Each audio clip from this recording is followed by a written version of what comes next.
Bismillahirrahmanirrahim. Assalamualaikum warahmatullahi wabarakatuh dan selamat pagi.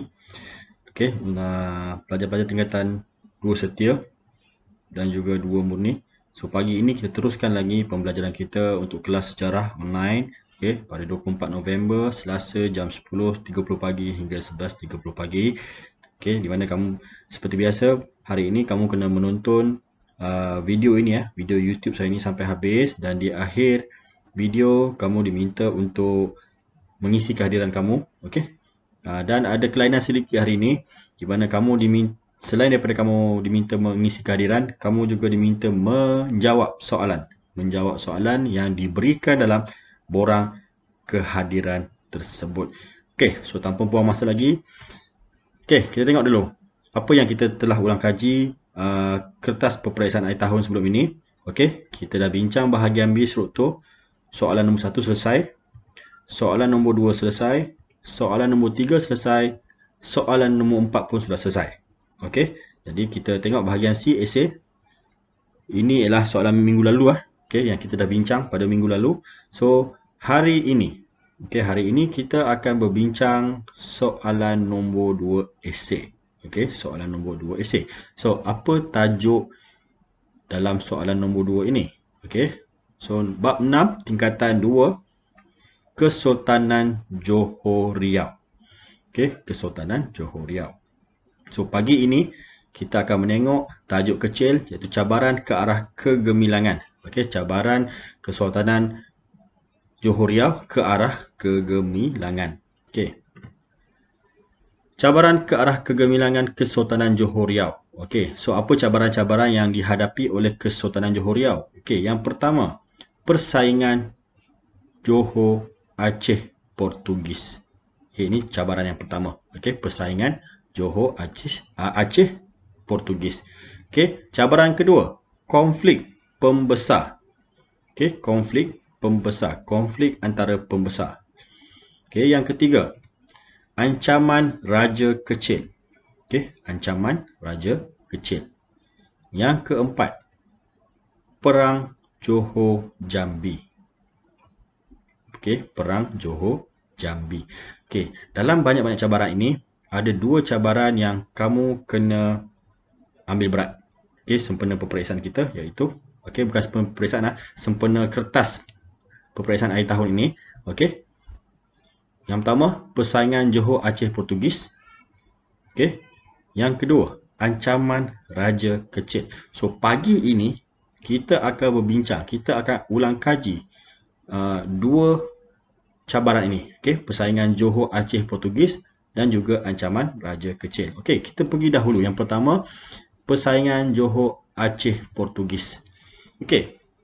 So apa cerita tentang persaingan Johor Aceh Portugis ini? Okey, persaingan antara kuasa ini menyebabkan tercetusnya peperangan. Okey, Johor Aceh Portugis. 3 kuasa ini berperang. Okey, jadi perang mereka ini dikenali sebagai perang 3 segi atau perang 100 tahun. Kenapa 100 tahun? Kerana telah berlangsung selama 100 tahun. Kerana ketiga-tiga kuasa ini, Johor Aceh Portugis, masing-masing mahu menguasai perdagangan di Selat Melaka. Okey, mahu menguasai perdagangan di Selat Melaka.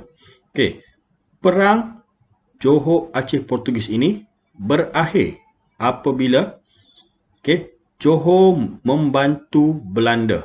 Okey, Johor membantu Belanda. Dalam erti kata lain, Johor telah mendapatkan bantuan daripada Belanda. Okey, Johor membantu Belanda untuk mengalahkan Portugis pada tahun 1641. Okey. Dan seterusnya pada masa yang sama, okey, Aceh juga telah mengalami kemerosotan selepas kemangkatan. Okey, kamu tak nampak perkataan tu kemangkatan Sultan Iskandar Thani. Okey, apa itu kemangkatan? Okey, kemangkatan bermaksud meninggal dunia. Okey, mati meninggal dunia. Okey, Sultan Iskandar Thani telah mangkat, telah meninggal dunia. Okey, so ini poin-poin penting untuk persaingan Johor Aceh Portugis. Okey, Ini tengok dia punya lakaran. Bagaimana Johor berperang dengan Portugis, Portugis berperang dengan Aceh, Aceh berperang dengan Portugis, Aceh berperang dengan Johor. Okey, sebab itulah dikatakan perang ini adalah perang tiga segi. Okey, so next. Ancaman Raja Kecil. Okey, cabaran seterusnya ialah ancaman Raja Kecil. Okey. Jadi, apa yang menyebabkan berlakunya ancaman Raja Kecil ini? Okey, Raja Kecil menyerang Johor pada tahun 1718 kerana baginda menuntut takhta kerajaan Johor. Okey, baginda menuntut takhta kerajaan Johor. Apa sebab Raja Kecil menuntut takhta kerajaan Johor? Okey, Raja Kecil mendakwa dirinya. Okey, dia mengatakan dirinya adalah anak lelaki atau putera kepada Sultan Mahmud Shah I. Okey, dan mengisytiharkan dirinya sebagai Sultan Johor Riau dengan gelaran Sultan Abdul Jalil Rahmat Shah. Okey. So, untuk makluman kamu, pada masa itu pun actually Johor memang ada sultan sendiri. Okey, dia ada Raja Sulaiman. Okey, jadi apa berlaku bila Raja Kecil mengisytiharkan dirinya sebagai Sultan Johor Riau yang baru? Okey, jadi Raja Sulaiman telah meminta bantuan Opu Bugis 5 bersaudara. Okey, ada 5 orang pemuda. Ada 5 orang pemuda Bugis yang sangat gagah, sangat kuat. Okey, so Raja Sulaiman meminta bantuan mereka ini untuk mengusir dan mengalahkan Raja Kecil. Okey, jadi apa kesannya? Kesannya, Opu Bugis 5 bersaudara ini berjaya mengalahkan Raja Kecil. Okey, berjaya mengalahkan Raja Kecil. Raja Kecil dikalahkan. Raja Sulaiman menjadi Sultan Johor dengan gelaran Sultan Sulaiman Badrul Alam Shah Daing Merewah. Okey, saya ulang sekali lagi. Raja Sulaiman menjadi Sultan Johor dengan gelaran Sultan Sulaiman Badrul Alam Shah. Manakala Daing Merewah menjadi Yang Tuan Bugis pertama di Johor. Okey, jadi so selesai untuk dua cabaran. Okey, perbincangan kita mengenai dua cabaran. Okey, dua cabaran ke arah kegemilangan Kesultanan Johor Riau. Di mana saya sebut dengan kamu sebelum ni, kita cuba titik beratkan dua poin ini persaingan Johor Aceh Portugis dan juga ancaman Raja Kecil. Okey, kita pergi ke tajuk yang seterusnya. Okey, antara tajuk penting yang ada dalam kertas peperiksaan akhir tahun. Okey, strategi menghadapi cabaran. Strategi menghadapi cabaran. Okey, apa strategi yang dibuat oleh Kesultanan Johor Riau untuk menghadapi cabaran-cabaran tadi?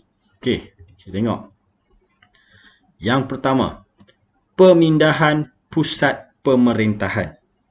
Okey, pemindahan pusat pemerintahan. Yang kedua, membina kota pertahanan. Okey, Kerajaan Kesultanan Johor Riau membina kota pertahanan. Yang ketiga, Kerajaan Kesultanan Johor Riau menjalin hubungan dengan Belanda. Okey, Kesultanan Johor Riau menjalin hubungan dengan Belanda. Okey, so apa cerita dia? Okey, so untuk makluman kamu ketiga-tiga poin ini sangat penting dan kamu perlu ambil berat. Okey, yang pertama, pemindahan pusat pemerintahan. Okey, kenapa Kerajaan Kesultanan Johor Riau kerap berpindah? Okey, kerap mengubah dia punya pusat pemerintahan. Okey, berpindah kerana ini adalah strategi pertahanan dan ketenteraan. Okey, muslihat ini untuk mempertahankan diri dari Aceh dan Portugis. Okey, yang kedua, membina kota pertahanan. Okey, membina kota pertahanan. Okey, pembinaan atau perubahan kota pertahanan adalah mengikut lokasi pusat pemerintahan. Bermaksud, kalau Kesultanan Johor Riau ini mengubah pusat pemerintahan, maka kota pertahanan juga turut berubah. Okey, jadi contoh kota pertahanan Kerajaan Johor yang popular ialah Kota Kara. Okey, Kota Kara. Okey, yang ketiga, Kerajaan Kesultanan Johor Riau menjalin hubungan dengan Belanda. Okey, jadi ini strategi yang ketiga. Okey, Kesultanan Johor Riau berbaik-baik dengan Belanda bagi menghadapi ancaman Portugis di Melaka dan Aceh. Okey. Jadi bermaksud Kesultanan Johor Riau ini cuba mendapatkan bantuan Belanda. Okey, mendapatkan bantuan Belanda bagi menghadapi ancaman Portugis di Melaka dan Aceh. Okey, jadi selesai untuk tajuk strategi menghadapi cabaran. Okey, saya ulang sekali lagi. Kamu kena ambil berat ketiga-tiga strategi ini. Okey, pemindahan pusat pemerintahan, membina kota pertahanan, menjalin hubungan dengan Belanda. Okey. Yang seterusnya kita tengok iktibar. Okey.